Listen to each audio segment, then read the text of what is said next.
toutes et tous et bienvenue dans Le Collimateur, le podcast consacré aux questions de défense et aux conflits armés, un podcast associé au Rubicon, réalisé en partenariat avec le Centre des études de sécurité de l'IFRI et avec le soutien de la DGRIS du ministère des Armées. Je suis Alexandre Jublin et aujourd'hui pour parler de l'Alliance Atlantique de l'intérieur, c'est-à-dire de la manière dont les Alliés se sont préparés à faire face à la seconde présidence Trump, j'ai le plaisir de recevoir à nouveau Muriel Domnac, ancienne représentante permanente de la France à l'OTAN jusqu'à l'été dernier. Je rappelle que vous étiez déjà passé par le podcast il y a à peu près un an, plutôt j'étais allé jusqu'à vous puisqu'on avait enregistré ça depuis Bruxelles, désormais détaché à la Cour des comptes, donc bonjour, bienvenue à nouveau dans le Collimateur. Bonjour. Alors, l'idée de cette émission, c'est de faire en quelque sorte une suite à celle de l'an dernier, puisqu'il s'est évidemment passé énormément de choses depuis, pour l'Alliance et plus généralement pour la sécurité mondiale, en profitant de votre connaissance donc de l'intérieur du système otanien et des Alliés, puisque vous êtes resté donc 5 ans à leur contact, de 2019 à 2024, avec pour point culminant en quelque sorte le sommet de Washington à l'été, la célébration des 75 ans de l'Alliance. Et c'est intéressant parce que votre mandat à l'OTAN a été presque coincé entre les deux présidences de Donald Trump. Vous avez quand même eu un an et quelques de Trump, mais fin de règne de 2019 à fin 2020. Une période par ailleurs intéressante à plus d'un titre, puisque je peux rappeler que vous êtes arrivé quelques semaines après les déclarations de 2019 du président Macron, qui remarquait ou énonçait dans The Economist que l'OTAN était en état de mort cérébrale suite à l'intervention turque au nord-est de la Syrie contre les forces kurdes. Et là, je n'ose pas dire que vous êtes parti à temps, puisque c'est évidemment pas comme si vous étiez complètement détaché de tout ça en rentrant à Paris. D'ailleurs, je ne sais pas qui peut être détaché de tout ça d'une manière générale, mais voilà, votre mandat s'est terminé en pleine campagne présidentielle, à un moment où Joe Biden était d'ailleurs encore le candidat démocrate. Mais pour commencer et cadrer les choses, j'aurais aimé débuter justement par cette première partie du mandat et par l'impression, ou du moins le souvenir, que vous avez laissé cette première administration Trump, à vous et aux alliés plus généralement d'ailleurs, sur le fonctionnement des États-Unis, disons, au sein de l'Alliance à cette période-là. Vous relevez à juste titre que mon mandat a formé une espèce de boucle entre, la situation quasi post-traumatique dans laquelle était l'OTAN en fin de présidence Trump 1, lorsque je suis arrivée à l'automne 2019, et la situation quasi pré-traumatique dans laquelle je l'ai laissé à l'été 2024, après ce sommet du 75e anniversaire de l'OTAN à Washington, qui a tourné un petit peu au fiasco. L'épisode de la mort cérébrale a donné lieu à une réaction très brutale envers nous, de la part de nos alliés, et je dirais de la machine OTAN, qui était à la mesure du déni de beaucoup de nos alliés sur à la fois la réalité de l'administration Trump, de son détournement de nos intérêts et valeurs, au sens où ils avaient formé le soubassement de l'Alliance, mais également de sa complaisance envers le Sonderweg turc en Syrie. Et on se souvient de l'absence de consultation entre alliés lorsque le président Trump avait donné un blanc-seing au président Erdogan pour conduire une offensive dans le nord-est syrien. Bref, à l'époque... Là, l'argument du président Macron dans cette interview, c'était globalement, c'est pas comme ça qu'une alliance est censée fonctionner, donc de facto, on voit pas bien à quoi elle sert. Enfin, elle est en état de, je cite, mort cérébrale à ce moment-là.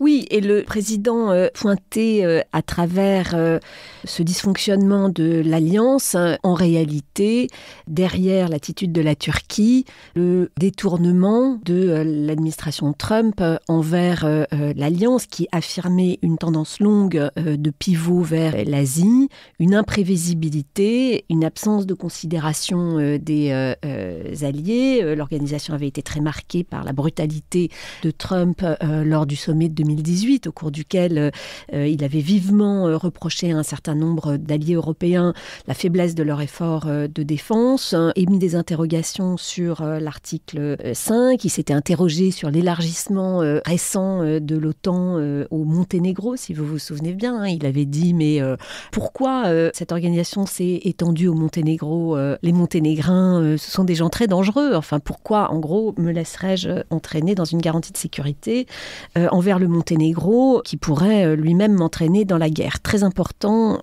ce point, l'aversion. Voilà, il y a plein de choses qui étaient de là.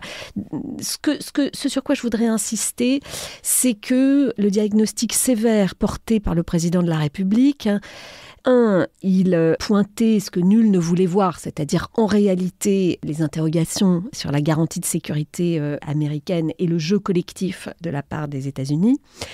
Mais surtout, il s'est heurté à des réactions d'autant plus violentes qu'elles arrivaient, ces déclarations, en fin d'administration Trump. Et donc, en fait, l'espoir des alliés et de l'organisation, c'était qu'il n'y avait plus que quelques mois à vivre avec cette administration et qu'on reviendrait rapidement à la normale. Donc, en fait, avait envie de sortir du cauchemar. Exactement.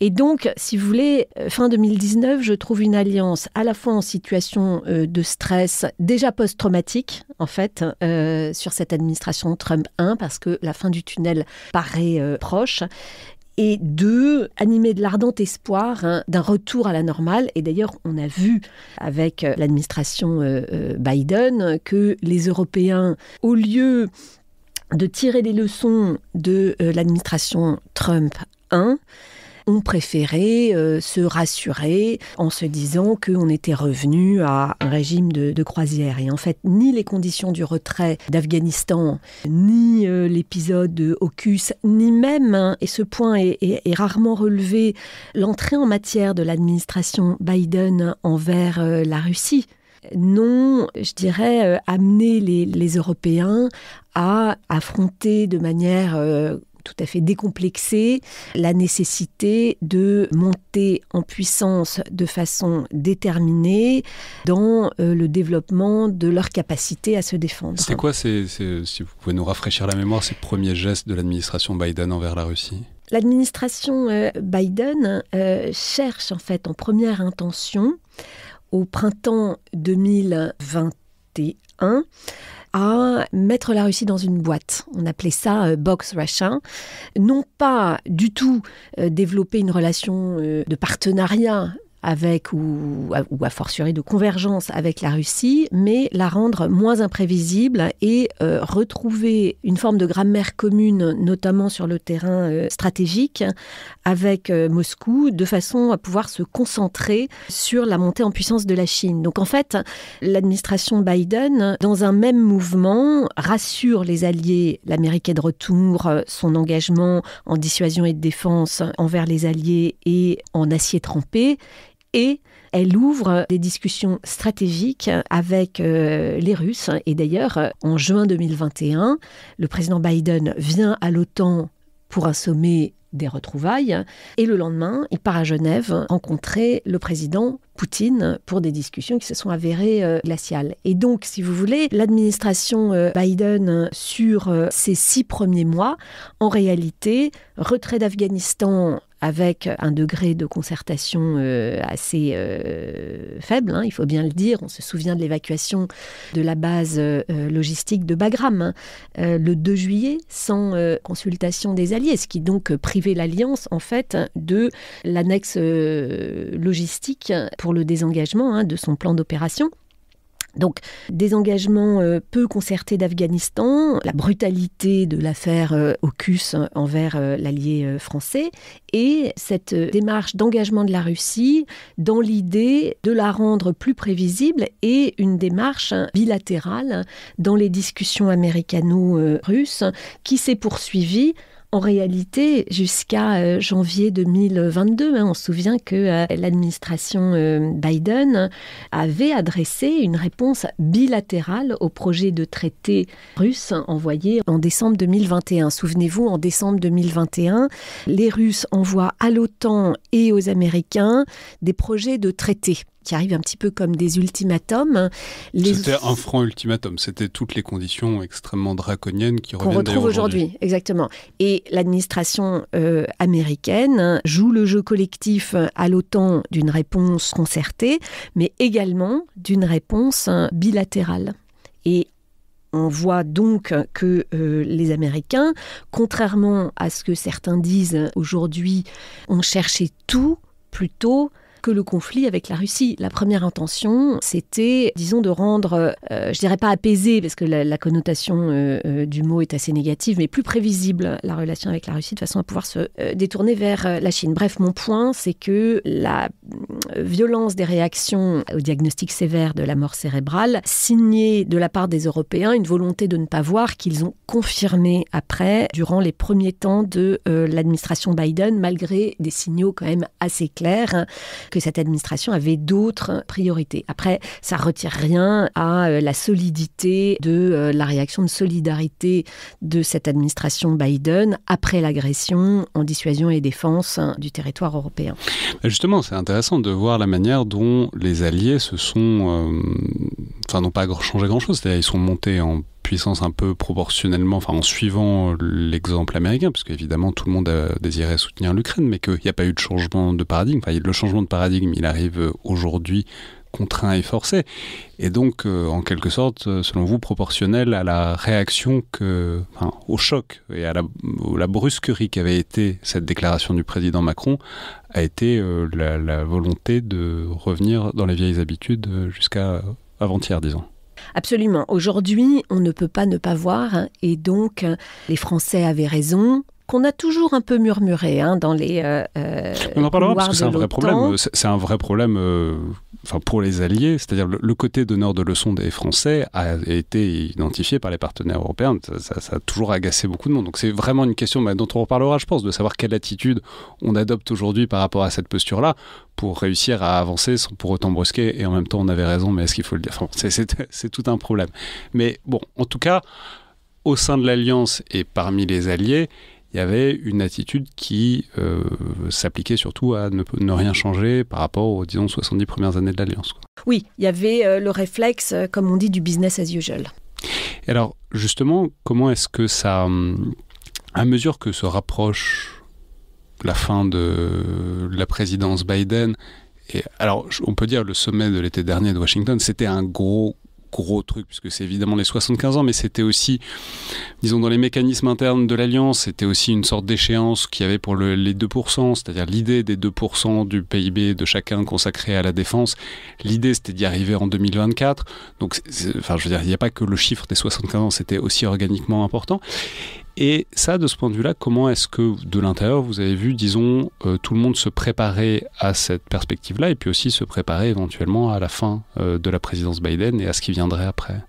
Le sommet de Washington des 75 ans de l'Alliance a été conçu comme une réunion de la famille transatlantique autour d'un président américain qui avait ramené les États-Unis au cœur de l'Alliance et ramené les alliés autour des États-Unis. Et donc, plutôt que de célébrer le 75e anniversaire de l'OTAN à sa date anniversaire, c'est-à-dire début avril, il a été préféré une date en juillet, à la fois semble-t-il pour des raisons logistiques, mais je pense surtout pour des raisons politiques, pour montrer la famille réunie autour du président sortant et candidat à sa réélection, à l'orée, disons, de la campagne électorale américaine. Donc le choix de juillet, plutôt qu'avril, c'est un choix, je dirais, de politique intérieure américaine, et les alliés, évidemment, se prêtent volontiers à ce jeu. La quasi-totalité des alliés, voyant dans la continuation de l'administration Biden la meilleure prévisibilité en termes de garantie de sécurité, bien entendu. Mais partant du postulat que ce genre de démonstration de solidarité est bénéfique en termes de politique intérieure pour le président sortant, ce qui,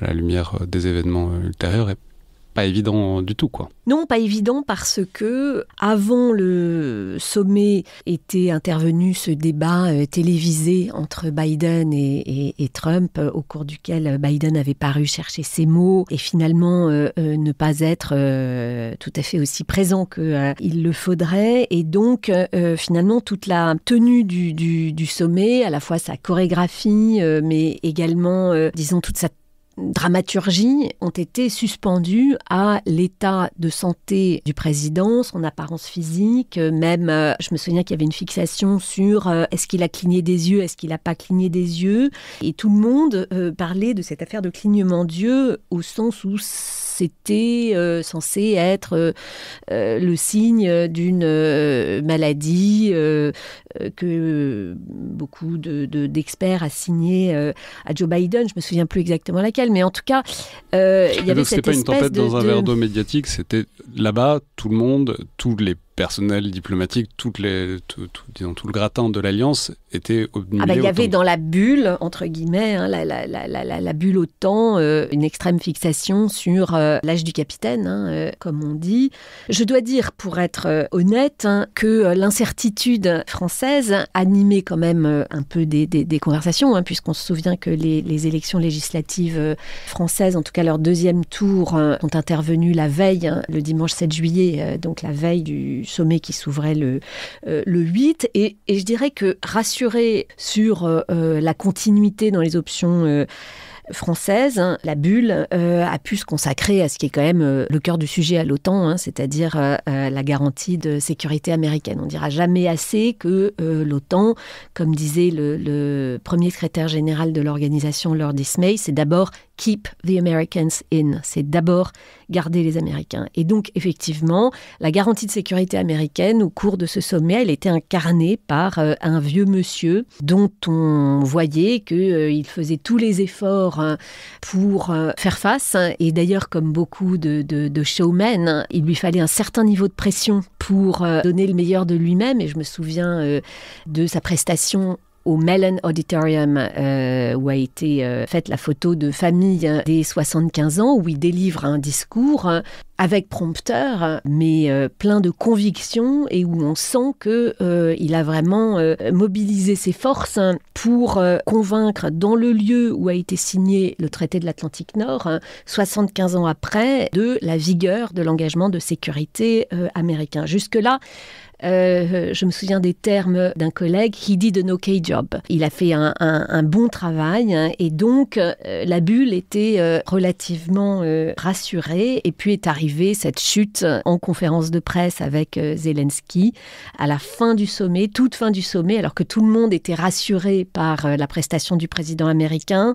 Il y avait eu des retards dans les sessions. Vous vous souvenez peut-être des images avec notamment Giorgia Meloni regardant sa montre avec agacement, alors que dans les sommets de l'OTAN, on commence jamais en retard, hein.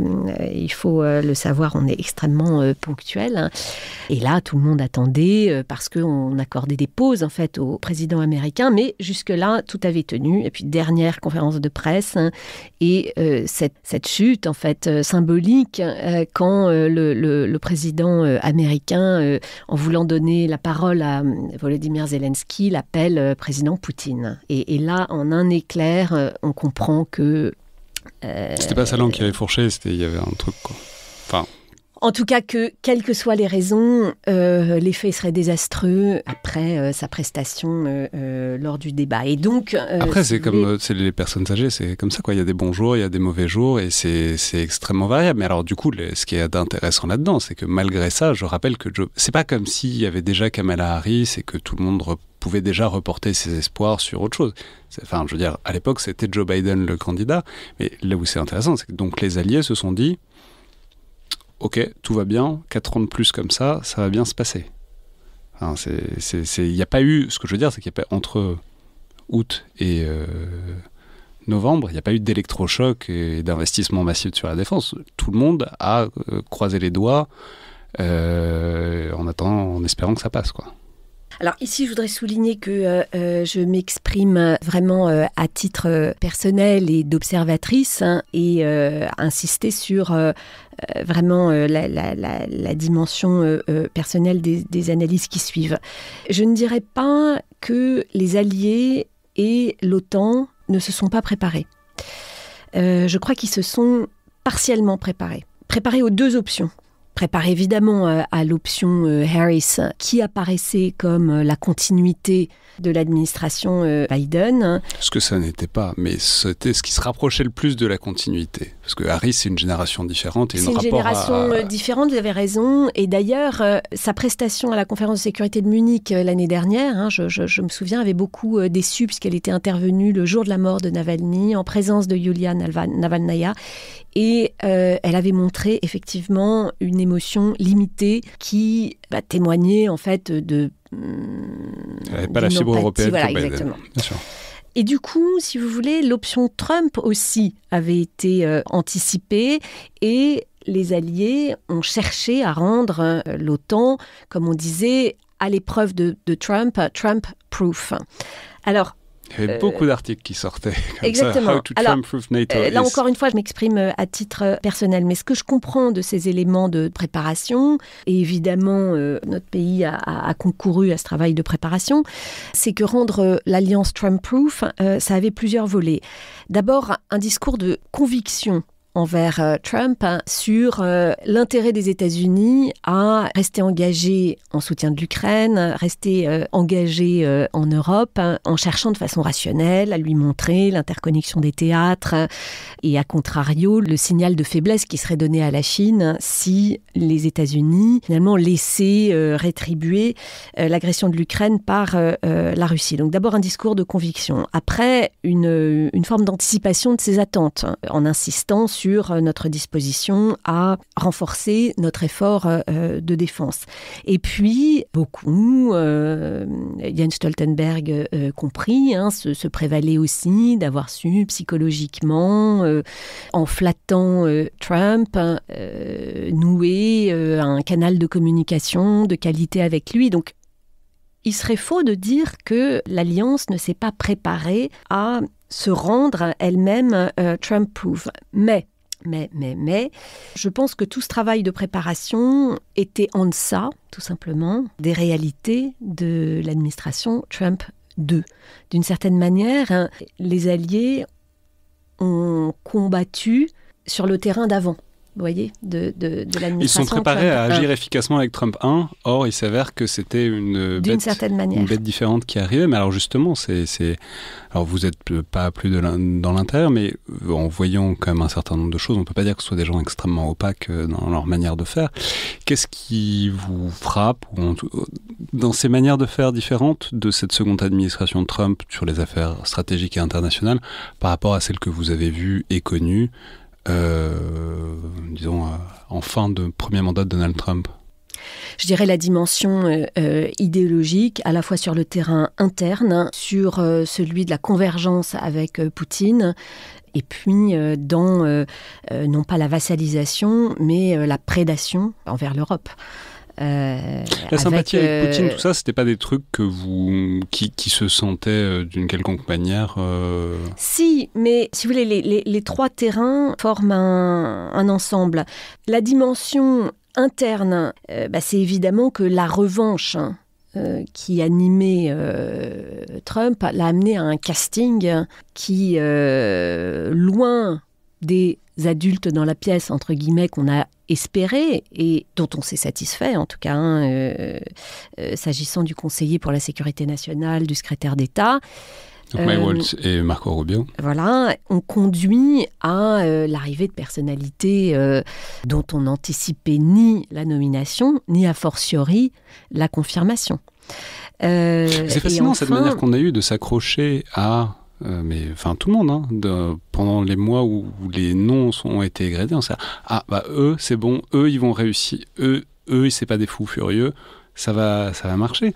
Vraiment, c'est ça qui est fascinant, c'est que tout était dit, tout était marqué depuis le début, mais on a quand même tous voulu s'accrocher aux quelques bribes de rassurance au milieu de signaux mêlés qui étaient balancés par Donald Trump, quoi. Oui, vous avez raison, et on a sans doute sous-estimé que ce désir de revanche de Trump, finalement, le plaçait dans les mains autour de lui, à la fois des plus flatteurs et des plus idéologues. Et il y a sans doute cette sous-estimation de la dimension, de la structuration de la dimension idéologique, en fait. Et parce que Donald Trump n'a pas l'air de quelqu'un de très idéologisé. Et c'est ça que tout le monde disait pendant le premier mandat. Il fait ce que dit le dernier conseiller qui parle, etc., etc. Or là, c'est vrai que c'est tout à fait captivant. On peut penser ce qu'on veut, mais il a l'air d'avoir quand même un logiciel assez complètement absurde à plein d'égards, que ce soit commercialement, diplomatiquement. Bon, très bien. Mais en tout cas, il n'en vacille pas du tout pour l'instant. C'est ça qui est captivant. Oui, à la fois, s'agissant de la dimension interne, de son rapprochement et de sa convergence idéologique avec les Russes. Alors, il y a évidemment l'argument stratégique qui consiste à imaginer pouvoir détacher les Russes des Chinois, qui anime certains cercles stratégiques à Washington. Et c'est un raisonnement qu'on connaît ici, en Europe, et qui n'était pas complètement étranger aux premiers mois de l'administration Biden.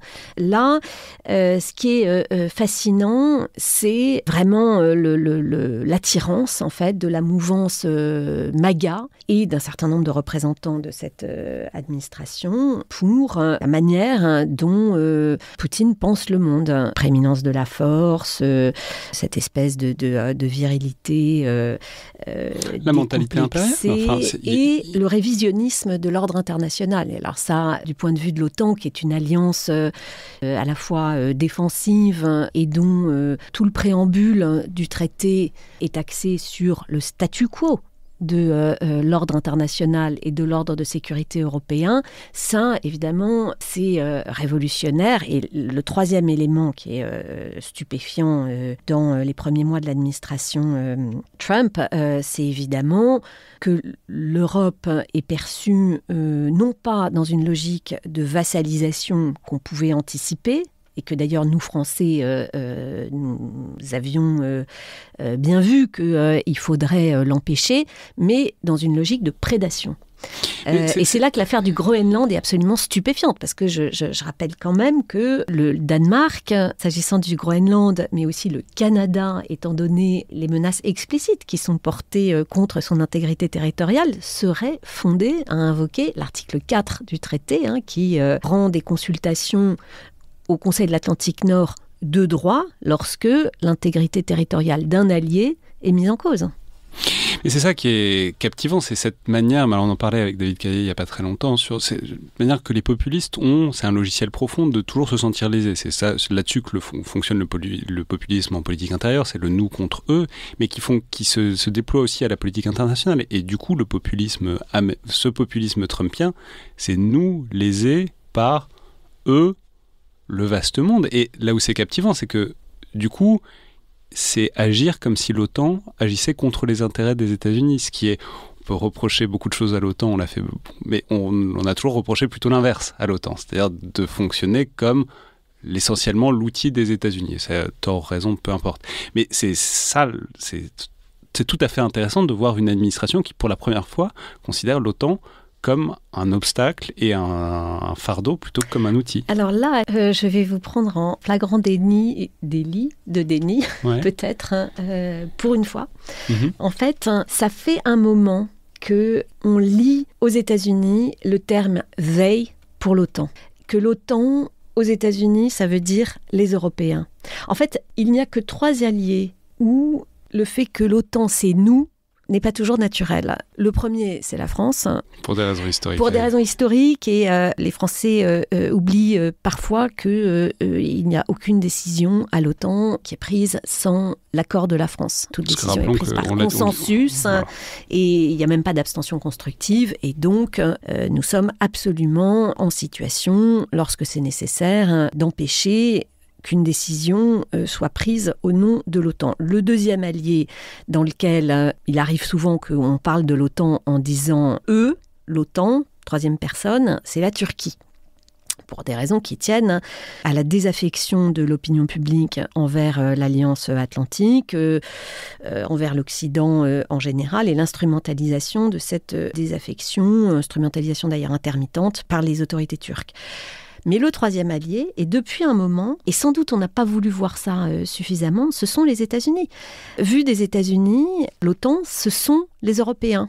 Des Européens sympathiques, des Européens auxquels on voulait du bien, mais qui n'en faisaient pas assez. Donc ce terme de l'OTAN, eux, s'était installé depuis un moment. Et donc là, il y a quand même une tendance lourde qu'on n'a pas voulu voir de la part des milieux de sécurité américains, à considérer que, le barycentre des intérêts de sécurité américains n'était plus en Europe. 2, les Européens n'en faisaient pas assez pour leur sécurité. Et donc, 3, l'OTAN, c'était eux. Et donc, l'administration Trump, elle vient, en plus de ce sentiment d'extériorité à l'OTAN, contester pas seulement la notion d'alliance perçue, vous avez tout à fait raison, comme un abus de la bonté américaine envers ses alliés, mais ce qu'il conteste, c'est la règle comme entrave à l'espèce de volonté de puissance légitime de la part de l'Amérique. Il y a l'idée que la règle, c'est ce qui entrave. C'est vraiment Gulliver entravé et qu'il y a une espèce de force nietzschéenne qui a bien le droit de s'exercer et d'aller où elle veut aller en s'arrangeant avec les autres forces nietzschéennes. Et du coup, et ça je pense que c'est l'élément le plus fondamental que nous n'avons pas anticipé, mais qui l'aurait anticipé, c'est que les Européens soient perçus pas seulement comme des vassaux dans une logique transactionnelle dont il faudrait établir les termes, et à la limite on aurait pu imaginer une négociation, mais comme des proies. C'est-à-dire non seulement une partie du territoire de certains alliés, mais également la démocratie européenne est perçue comme une proie, une cible, une entrave. Et en fait, c'est ce sentiment de la part de plusieurs responsables de l'administration américaine que, et c'est ça qui nous a tous choqués, je pense à Munich, de la part du discours de Vance, que la démocratie européenne est une entrave, que l'Union européenne doit être une cible et que certaines parties du territoire européen sont une proie, ça, c'était quand même difficile à anticiper. Alors la question, c'est comment on se repositionne par rapport à ça, c'est-à-dire à la fois dans cette enceinte qu'est l'OTAN, si elle a encore une pertinence, il faut voir laquelle, et plus généralement entre alliés, c'est-à-dire, de votre point de vue, l'électrochoc pour les alliés, alors c'est un électrochoc, à ce stade c'est une thérapie régulière de choc, voilà, mais à ce stade, comment est-ce qu'on se recompose ? Est-ce que l'OTAN, au demeurant, a une fonction organisationnelle et stratégique? Ça va être très difficile de s'en passer pendant un certain temps parce que ça marche, c'est une machine qui marche bien pour les opérations entre alliés. Mais politiquement, après on peut dire aussi que la Turquie et la Grèce sont autour de la même table depuis des décennies et que de ce point de vue-là, il y a eu des soubresauts, que ce soit 2003, la France qui refuse la guerre en Irak. Bon, voilà. Mais quel sens ça a de se retrouver entre prédateurs et proies, en tout cas de gens qui se voient comme ça, dans la salle du Conseil de l'Atlantique Nord ? L'OTAN, c'est un forum de consultation politique. C'est une instance de planification en dissuasion et défense, et c'est un cadre d'interopérabilité pour nos armées. Ces 3 fonctions sont essentielles et elles demeurent. Et donc, on a intérêt à investir pleinement le cadre politique du Conseil de l'Atlantique Nord. C'est d'ailleurs ce qu'on fait actuellement. Les instances de planification en dissuasion et défense, parce qu'il faut rester réactif. Et les cadres d'interopérabilité, quel que soit le cadre d'emploi de nos forces, ad hoc, dans le cadre de l'Union européenne ou dans le cadre de l'OTAN. Je rappelle que la France n'est pas dans tous les cadres de planification, n'est pas dans le cadre de la planification nucléaire. Donc il y a toutes ces 3 choses-là fonctionnent encore, mais fonctionnent encore, c'est-à-dire si les Américains le veulent bien. C'est pas... mais si par exemple un certain nombre de pays de l'Alliance veulent envoyer des soldats pour faire de la dissuasion, pour assurer un cessez-le-feu, etc., et qui souhaitent utiliser le cadre otanien et que les États-Unis ne sont pas forcément d'accord, ça va poser quand même de gros problèmes. Vous savez, au sein de l'OTAN, l'histoire montre que, et la pratique française de l'OTAN montre qu'avec de la détermination de l'organisation et en y consacrant du crédit politique, on peut entraver la volonté des Américains. Et j'ai dit souvent que la France a 3 postures de négociation à l'OTAN, le oui si, le non sauf et le non. Il nous est arrivé de dire non. Vous avez mentionné l'Irak. C'est arrivé sur d'autres sujets. Donc on peut entraver, lorsqu'on n'est pas d'accord, qu'on dit pas en mon nom, une décision collective de l'OTAN. Mais que les alliés imposent aux États-Unis ce qu'ils ne veulent pas, j'en ai pas le souvenir. L'OTAN, encore une fois, sa fonction première, c'est de sécuriser l'engagement américain, keep the Americans in.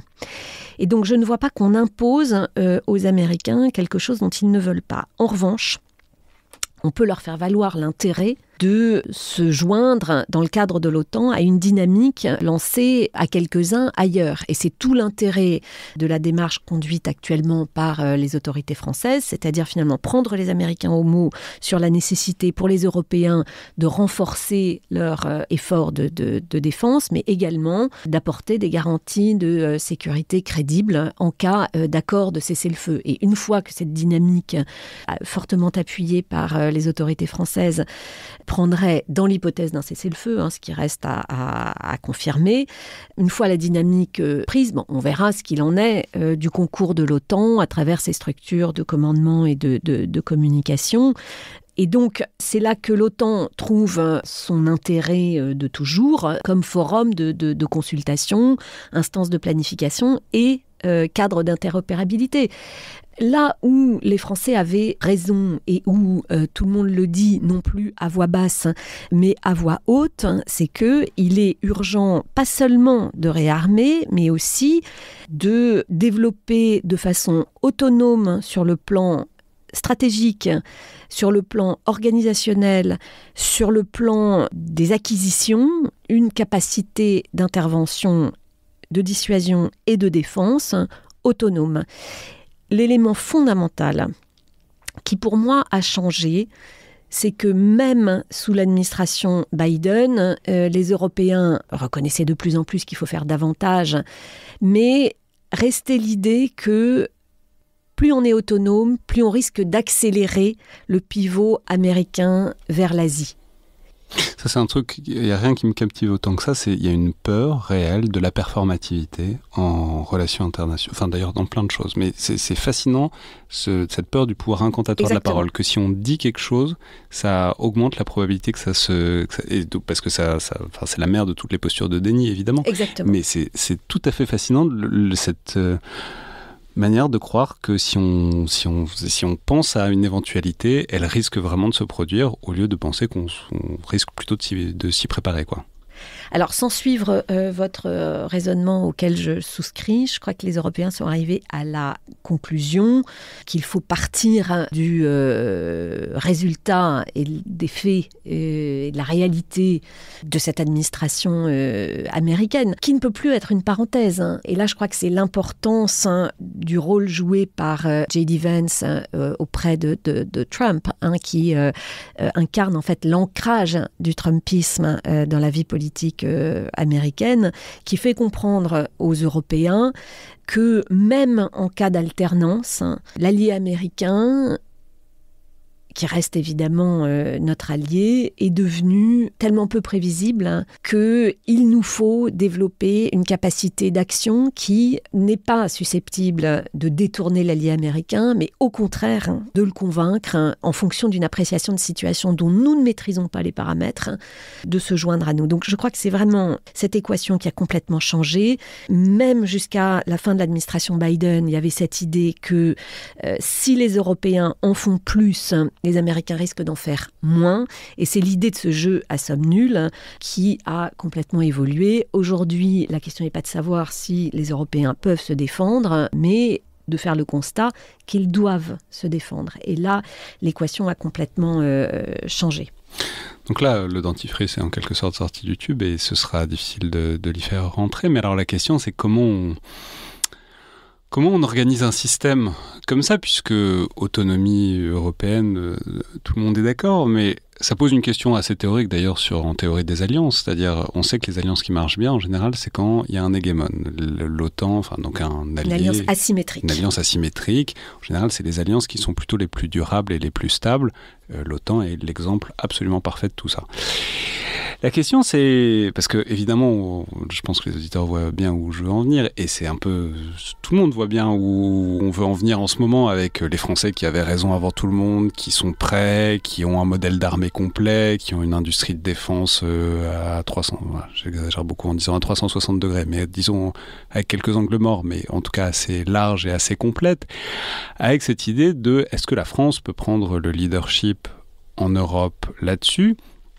Et une question corollaire, c'est à laquelle je touchais tout à l'heure, c'est qu'il y a quand même un passif là-dessus. C'est-à-dire les alliés n'ont pas toujours très bien vu, notamment cette tendance de la France à pas tempêter contre l'allié américain, mais en tout cas à montrer une voix dissonante, et ça a été souvent un objet de tension entre les alliés. La question c'est, est-ce que maintenant la France peut, si ce n'est devenir l'hégémone, en tout cas devenir un leader, le leader de ses alliés recomposés, ou est-ce que ça fait un choc un peu brutal pour tout le monde, ça ferait un choc un peu brutal pour tout le monde après de voir la France, après être devenue un allié contre lequel on était de mauvaise humeur, de devenir, disons, le pôle de cette recomposition, à votre avis ?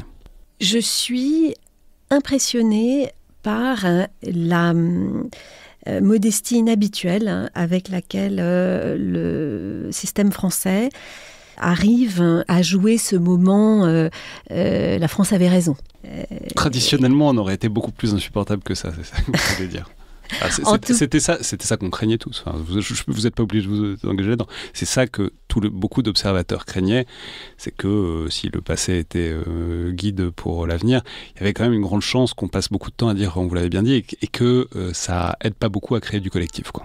Oui, je suis impressionnée par la sérénité avec laquelle on a accueilli cette avalanche de souscriptions finalement à la vision française, qu'il s'agisse de la réduction des dépendances intellectuelles, mais aussi en matière d'acquisition, voire ce ralliement à l'idée qu'une dissuasion pour être crédible doit être indépendante. Enfin, je suis stupéfaite de voir un débat poindre au Royaume-Uni sur l'indépendance de la dissuasion britannique. Parce que rappelons que la dissuasion nucléaire britannique est dépendante. Ils ont une seule composante sur les trois, c'est les sous-marins nucléaires lanceurs d'engins qui opèrent des missiles Trident qui viennent des États-Unis. Donc voilà, même si la décision est indépendante. Voilà, c'est eux qui sont tout seuls la main sur le bouton. C'est pas comme les Allemands ou les autres pays d'Europe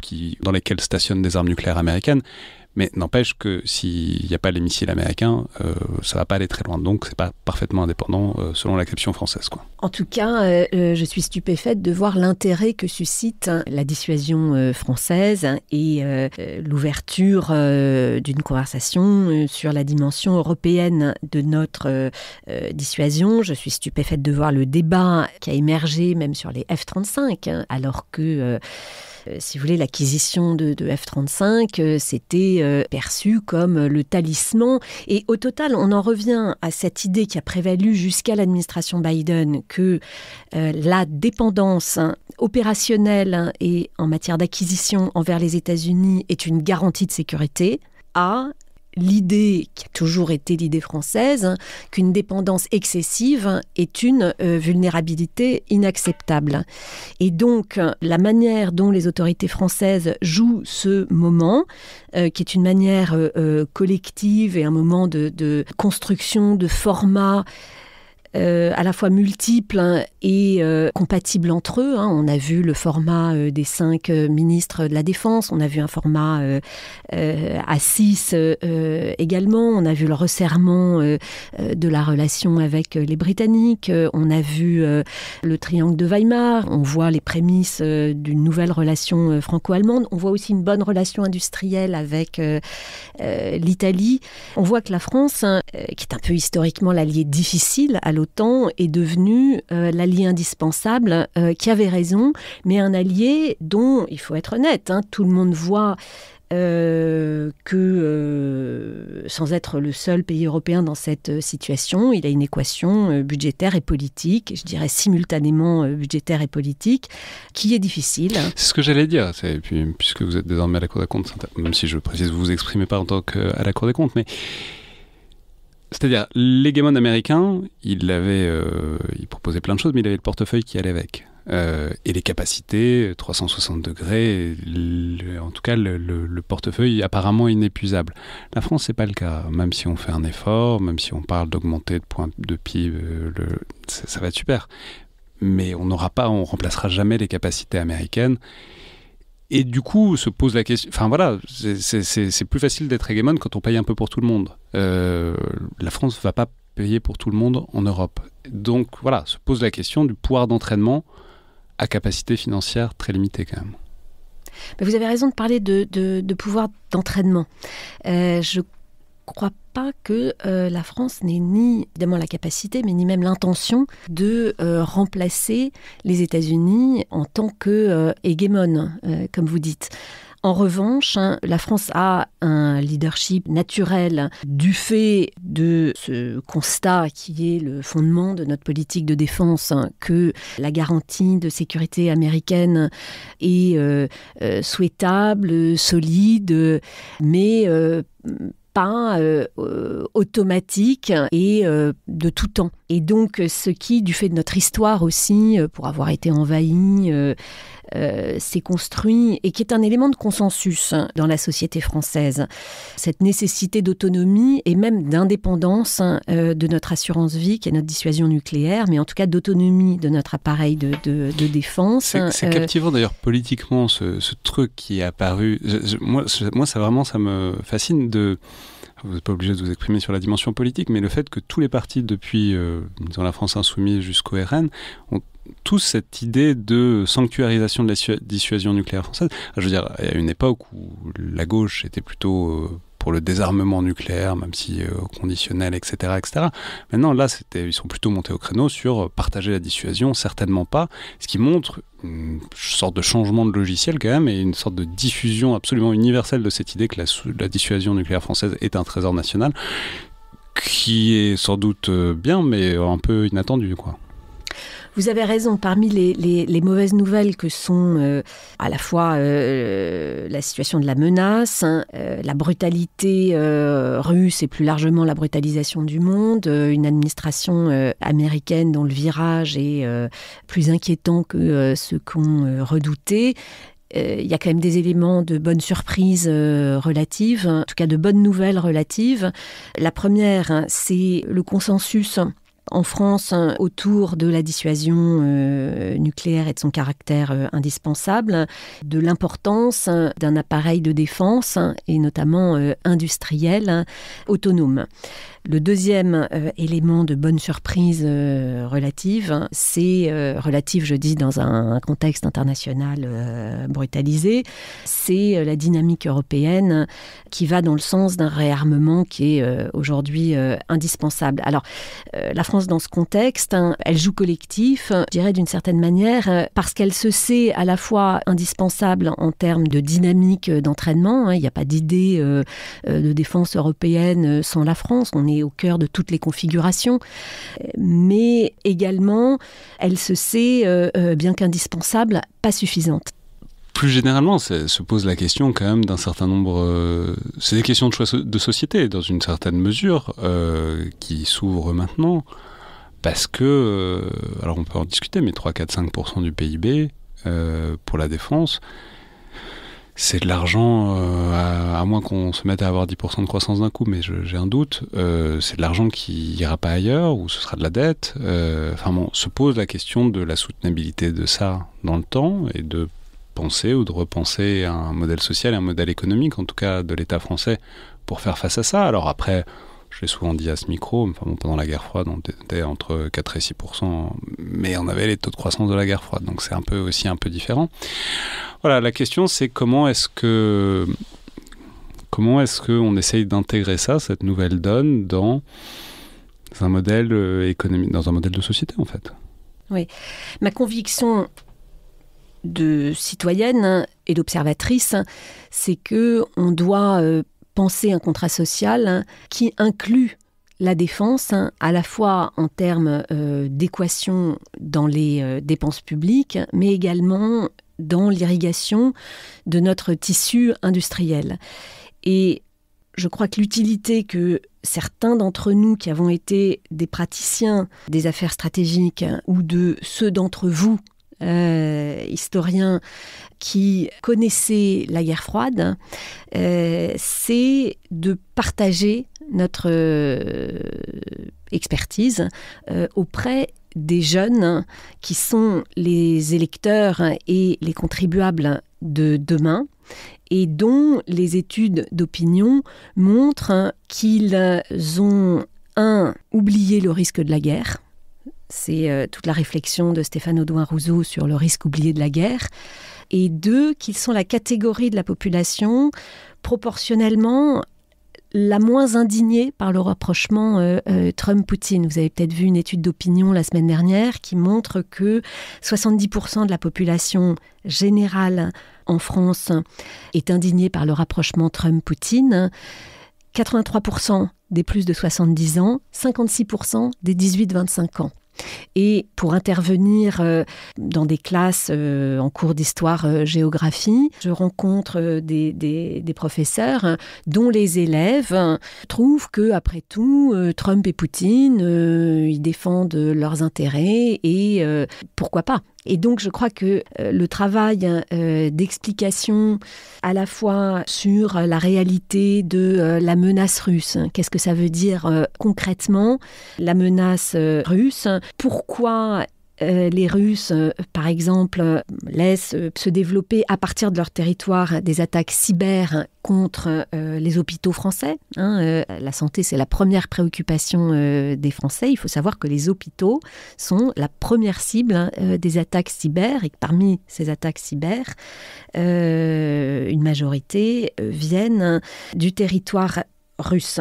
Donc la menace russe, c'est une réalité dans la vie de nos concitoyens et finalement les attaques sous le seuil, c'est la confirmation d'une intention, sans doute aussi de la qualité de notre dispositif de dissuasion et de défense, mais je dirais que l'intention est tellement ferme de la part des Russes, par action mais aussi dans leur discours, qu'il n'y a aucune raison de douter que dès qu'ils en auraient davantage de moyens, ils nous intimideraient davantage. Donc la réalité de la menace, il faut l'expliquer aux jeunes, il faut expliquer les attaques informationnelles, il faut expliquer que l'objectif du régime russe, et ça a été théorisé par Surkov, le mage du Kremlin, c'est de semer le chaos au sein de notre société et donc de saler toutes les blessures de notre débat public. Confère les étoiles de David au pochoir sur les murs de Paris, les mains rouges, confère la multiplicité d'attaques informationnelles qui ont été lancées pendant les JO. Donc faire comprendre que la menace russe, elle trouve déjà une matérialité dans la vie des Français. Je crois que c'est très important de le faire auprès des jeunes, notamment des jeunes lycéens. Et donc, c'est très intéressant parce que, alors moi j'y suis plus en ce moment, mais j'ai quand même été pendant un paquet d'années prof d'histoire. Et puis plus généralement, ça s'arrête pas aux classes d'histoire. Il y a un truc avec le relativisme très fort qui, je trouve, s'impose, dont Trump a eu un exemple parfait, c'est-à-dire l'idée que les Russes font ça, mais nous, on a fait d'autres choses à d'autres périodes, ou peut-être encore maintenant. Est-ce que dans le fond, ça n'est pas, tout ça ne se vaut pas, qui est très intéressant, parce que c'est beaucoup plus difficile de... Pour démonter le relativisme, il faut prendre la mesure des choses. Il faut faire prendre la mesure des choses aux gens et au fait que, non, en fait, c'est pas exactement la même chose de, je sais pas, les États-Unis qui financent Radio Free Europe, qui effectivement a une vocation informationnelle envers la Russie, et les Russes qui financent des campagnes ou de cyber ou des campagnes informationnelles. Et j'ai aucune réponse à ça et je pense personne pour l'instant, mais il y a un truc très intéressant avec la manière dont on réussit à réhiérarchiser les choses et à transmettre cette hiérarchie des choses à tout le monde, parce qu'effectivement, et ça revient un peu là, mais ça part de le consentement à tous les sacrifices financiers et autres, part quand même d'une conscience de la menace qui est, et si ce n'est d'une supériorité morale, mais en tout cas d'une cohérence morale de la position française et de la position plus généralement des alliés, qui, je pense, est en crise assez nette en ce moment. Vous avez raison. Le terrain sur lequel je me place, pour ma part, lors de mes interventions, essentiellement dans des classes d'histoire-géographie auprès de lycéens, n'est pas le terrain moral, mais je dirais celui plus prosaïquement des intérêts de sécurité de nos concitoyens, en leur faisant comprendre qu'ils sont acteurs de leur sécurité. Et qu'en tant qu'acteurs de leur sécurité, en tant que patients d'un hôpital, ils sont susceptibles de voir leurs données aspirées, de voir des opérations annulées, de voir leur santé en danger du fait d'actions qui sont tolérées et encouragées par le régime russe. Mais plus largement, ce que j'essaye d'expliquer à ces jeunes acteurs et futurs acteurs en tant que futurs citoyens, futurs contribuables de leur sécurité, c'est qu'il ne suffit pas de ne pas se vouloir d'ennemis pour ne pas en avoir. En fait, de parvenir à les décentrer. Et je dirais même que la posture de relativisme moral que vous pointez à juste titre, qui consiste pour beaucoup à nous renvoyer vers le double standard dans l'histoire ou bien dans l'actualité. En fait, c'est une posture morale de commentateur. Bon, ok, très bien, une fois qu'on a dit ça, qu'est-ce que vous faites pour votre propre sécurité ? En réalité, vous pouvez trouver que les Russes n'ont pas tort, il n'en reste pas moins que les Russes, eux, vous ciblent. Et donc, on en revient à ce que disait Julien Freud sur le pacifisme dans cette soutenance de sa thèse avec Jean Hippolyte. Vous êtes comme tous les pacifistes. Vous croyez que si vous ne voulez pas d'ennemis, alors vous n'aurez pas d'ennemis, mais c'est l'ennemi qui vous désigne. Et si l'ennemi vous veut comme ennemi, eh ben vous avez un ennemi. Voilà. Alors après, qu'est-ce que vous faites ? Donc moi, ce que j'essaye d'expliquer aux jeunes, c'est que leur liberté a un coût. C'est pas à moi d'expliquer les arbitrages entre le mur des investissements qu'on doit consentir en matière de transition écologique, le mur des investissements qu'on doit consentir en matière de protection sociale, alors que notre population vieillit et que donc on a des déterminants en matière de retraite et de dépenses de santé qui sont extrêmement haussiers, et le mur des investissements à consentir en matière de sécurité.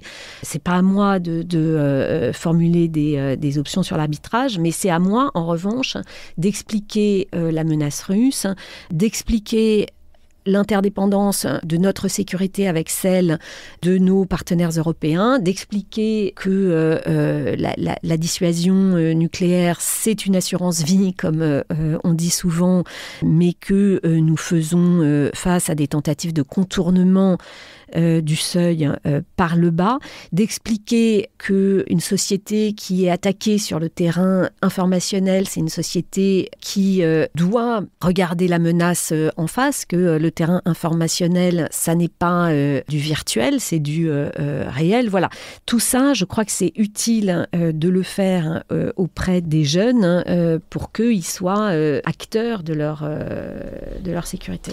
Je ne connaissais pas cette citation de Julien Freud, mais je viens de la trouver donc entre le grand philosophe Jean Hippolyte et Julien Freud, donc où Hippolyte globalement a un discours pacifiste et il lui dit voilà, si vous avez vraiment raison sur l'ami-ennemi, etc. Il lui dit il ne me reste plus qu'à aller cultiver mon jardin. Et je vais donner toute la réplique de Julien Freud.